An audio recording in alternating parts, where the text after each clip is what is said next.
Oh, howdy all, grab yourselves a beer, it is time for some Path of Exile discussion. Now, in this video, I wanted to look at how rare one of the newly added Divination cards in 3.7 Legion expansion was, and that is the Buried Treasure Divination card, a set of 3 of which is turned in for a Sulphite Scarab. So, I'd originally planned to go and run several dozen of the Excavation map. The reason I picked Excavation is one of the approximately 5 maps that this Divination card is but known to, or at least has been reported to drop in. And I've heard people saying it's pretty common in the Geode map, so I thought, oh well, Excavation's a low tier map, why don't I just roll up 72 of them and go and run them and see how we go.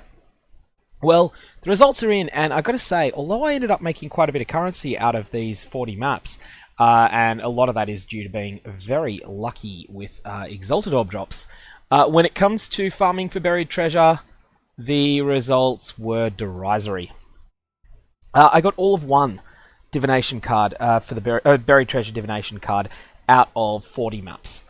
Now, that doesn't guarantee that the actual probability of getting one is 1 in 40. It's entirely possible that the odds are considerably higher than that, and I've just been lucky. But I want to also advance an alternate hypothesis, and that is that I think it may be wrong. Our current understanding that this is a zone drop linked to the Excavation map, the Flooded Mines map, Geode map, Crystal Ore, and one other, Dig map. I suspect that actually that's incorrect. I suspect that the probability of getting, or that the way that these cards drop is they drop from a monster that appears in varying numbers in these maps. And I'm going to hazard a guess that it's the Chaos Sentinels. Chaos Sentinels being the things that look like a smaller version of the Geode boss, because everyone that I've spoken to that has run Geode repeatedly has said they've got a few buried treasure cards out of it. They haven't been super scarce. So that's my current hypothesis. But anyways, I want to go through the loot that I got because, as I said, I got pretty lucky and did end up making 1,000 chaos in returns. So I started out by buying 72 excavation maps, paying approximately 0.6 chaos each. So I did spend this money even though I only ran 40 of them. In fact, I bought more than 72 because some of the ones that I alched and Vaaled ended up becoming tier 5 maps, and a couple of them ended up becoming corrupted 8 mod rares that had physical reflect on them, which this character that I'm running is not capable of beating. So, in any case, I spent about 40 or 50 Chaos Orbs on acquiring the maps. I then spent an Alchemy Orb on each of them, so I think that was about 80 Elks and then 80 Vaals. Vaals are only 1 Chaos this league, which is really unusual. Normally, this late in the league, Vaal Orbs are something like 1.5 to 1.7 Chaos, but all told, that's approximately an outlay of 140 Chaos to 160 Chaos, somewhere in that range. I wasn't keeping accurate records. In terms of returns, as you can see, 4 Exalted Orbs. I've left them separated. Basically, things that are down here in this bottom right corner are the big drops that I got that came from Legion content. Things that are up in the top right are big drops that I got that didn't come from Legion content, and then the small drops I didn't pay any attention to where they came from. So, we had one Time Lost Relic Divination card, which was more of historic significance only. This Divination card is somewhat out of date now. It used to be something that was one of the very few ways to get a Headhunter in a temporary league, but since the Doctor Divination card, the Nurse Divination card, the Fiend, and a whole lot of other sources of divination cards other than maps have been added to the game, the vast majority of Headhunters don't come from Time Lost Relic anymore. They come from people turning in a set of the Doctor. So, they're the things that came from non-Legion content. From Legion content, I got a 6-link Rigwold's Charge. Rigwold's Charge is basically a leveling unique now. It's never been particularly great. This would have been cool if this had come up at level 44 for my character. It didn't. Now it's basically a Divine Orb, but I keep it there just as a little historic curiosity. In terms of trade value, as I say, it's a Divine Orb. It's not much more. 3 exalts that came from Legion content. I feel that was extremely lucky. I feel that from doing 40 maps, you should expect more like 0.4 Exalted Orbs from Legion content, and about 0.2 from other content. That's just based upon my long-term experience with not very juiced up maps. Typically, you get about 1 exalted orb per 200 maps, assuming that you're just alking and Vaaling. If you're investing heavier in your maps, yeah, you will get raw exalts quite a bit more than that. I had a Hiri's Ire drop, and the funny thing was that immediately before running the map that this dropped in, I had run a Maze of the Minotaur map, and in that very same map, that very Maze of the Minotaur map that was immediately before this excavation, which was excavation number 37, I had a Hiri's Ire drop there as well. So I had 2 of them drop back to back in consecutive maps. In any case, this is an extraordinarily good piece of armor, just because of that 4th line there. Adds 183 to 248 cold damage to bow attacks. That is an absolutely massive amount of extra damage to add to attacks. And for a lot of the top builds this league that have been abusing Tornado Shot, Dexterity Stacking, and the cold damage per Dexterity on Shaper Bows, and a helmet with the Fractal Thoughts unique helmet, this is the perfect chess piece for those characters. It's something that people have been putting to extraordinarily good use throughout the league. Very powerful unique, very rare, and so it's something that has always had the potential to be a chase item. This league, it's been in more demand than normal. That said, as much as it's a very powerful item, it is still only 75, 80 chaos. It's well under an Exalted Orb. But still, I'm very happy with that find. You'll notice here that there's the Breach Splinters. So Templar Splinters, I got 31. That was the majority of the value that we got out of this slot. In the Lesser Splinters, we got approximately 100 of them. And the Marraketh Splinters, we got a magnificent 2. Yes, that's right, 2 Marraketh Splinters. The one time that the Marrakeths came up in the map, I did actually full clear them. So I didn't miss any opportunities. It's the way that the Legion content is balanced between the various map tiers. Marraketh Splinters are very, very, very rare in white maps. In yellow maps, they're uncommon, and in red maps, they're no rarer than any of the other 4 factions. However, whilst you're running white maps, you're just not going to see many of these. And yeah, so these, I mean, they're worth almost 3 chaos each at the moment, and that's been because partly the wealthy players in this league have so much currency. This has been one of the biggest it has been the biggest loot fountain in the game's history. So any item that wealthy players can get some benefit from in bulk, they will buy up for an extraordinary price.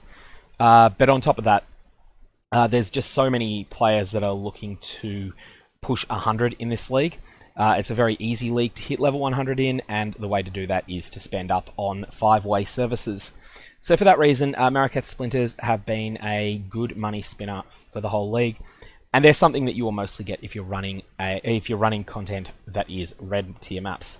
Also had a 21-23 gem drop in there. Not a particularly good one. In fact, it's one that is only really selling for about a Divine Orb or less. In terms of other things that we had in there, I ran a bunch of maps with Parandus, and so I had a bunch of Parandus coins drop. I had one Cardioro deal that was something that was worth taking. The only reason I did that, I think I ended up getting something like 7 Alchemy Orbs. I was just doing that for the purposes of getting a challenge for myself. The thing that was really noticeable, though, is that because I was running this with Vaaled maps, you'll notice something really interesting here. There is an enormous amount of sacrifice fragments that dropped. In particular, the Midnight fragments. These did not seem particularly rare. We have 1, 2, 3, 4, 5, 6, 7, 8, 9, 10, 11 sacrifice at midnight fragments. We then have Dawn. We have 5, 9, 8, 13 sacrifice at Dawn. Sacrifice at Noon, we have 9, and Sacrifice at Dawn being the other one. Or did I? No, Dawn I've already had. It was, what's the evening one? There is one other sacrifice fragment, and I'm just trying to think what it's called. And in any case, the other sacrifice fragment, I will know it when I see it, and as soon as I see it, I will feel like an absolute twit for not remembering it. Was it Noon we did? Noon, Dawn. It's something to do with sunset, but I can't think what it is. Dusk, dusk, dusk, dusk. Of course, of course, of course. Something to do with sunset, as we said. 1, 2, 3, 4, 5, 6, 7, 8, 11, 14, 16 sacrifice at dusk. So you'll see that the sacrifice fragments, I had always thought that these, when they dropped, would be biased against the sacrifice at midnight. It doesn't actually look like it, but we got something like 50 sacrifice fragments out of this. The reason for that is that this is a 2-boss map, the Excavation, and that's the reason I chose it over Flooded Mine, and it's also just something, something that is worth keeping in mind. Varling those maps is always worth your while. In terms of map returns, this was interesting. I wasn't sure what to expect here, and so I got 5 tier 6s. So about a 1 in 8 chance to get a +2. They, of course, can only drop from the bosses. I then got all of these tier 5s. I had, so there's 9 to a row. I got 44 tier 5s. So I actually got more tier 5s than the number of tier 4s that I used. I averaged more than 1 +1 tier map. In terms of map returns, so that is tier 4s, there's 40 to replace the 40 that I used, and then on top of that I got an over-sustain of 13. So you notice that I'm averaging well over 2 maps of equal or higher tier per map that I was running, and that gels with my general experience. This has been an extreme map over-sustain league. Players get flooded with maps to the point that, if you've been playing a lot this league, you wind up with so many maps that you can be extremely wasteful. You can do things like run a glacier and only do the first room of it, and then log out and not log out, but exit out of the map and start a new one. You can be extremely wasteful like that and get away with it because map sustain is so high. In any case, the other loot that we got of note in here, there was the 238 Jeweler's Orbs for a total of 26 Chaos or so, 44 Fusings for a total of 22 Chaos. There's the Volatile Power Divination card. We got 14 of them, so that's 1.5 of Superior Vaaled Gems, so that's a 20 quality Vaaled Gem. This is one of those Divination cards that I always think should be worth more than it is. Mostly because it's very hard to get 20 quality Vaaled Gems by most means. So I'm always surprised that this Divination card's as cheap as it is, but it is cheap. That's the way it is. 60 something chromatics, a dozen chaos only, not very many. 2 stacked decks which do sell for about 8 chaos in this league. A few dozen alterations and 3 dozen chisels. And just the 1 buried treasure, and a lot of smaller currencies. I got 27 of my alchemies back. I only got 8 of my Vaaled Orbs back. And yeah, that's basically it. In any case, as I say, this was really worth doing from a rewards perspective. I did wind up with about 1,000 chaos in profits, but that was heavily biased by the fact that I got those exalts. So my suspicion after running these 40 maps is that buried treasure is not linked to tile sets, but is linked to Chaos Sentinels. I can't prove this. I would need a much larger sample size to prove it, but I'm thinking that I might run a few Geodes for the rest of the league. I actually have Geode as a shape map, and I just picked up 20 of them as well. And so that'll be something that I can run and get some meaningful XP on, because I'm level 94 at the moment. You get absolutely nothing from running tier 4 maps, and in addition, when Nico turns up, gee, it's a disappointment to get 1400 total sulfite when if you'd had that in a tier 15, you would have exited the map with maybe 4000. You got any comments or questions, feel free to ask away below. Otherwise, I hope you have a good one.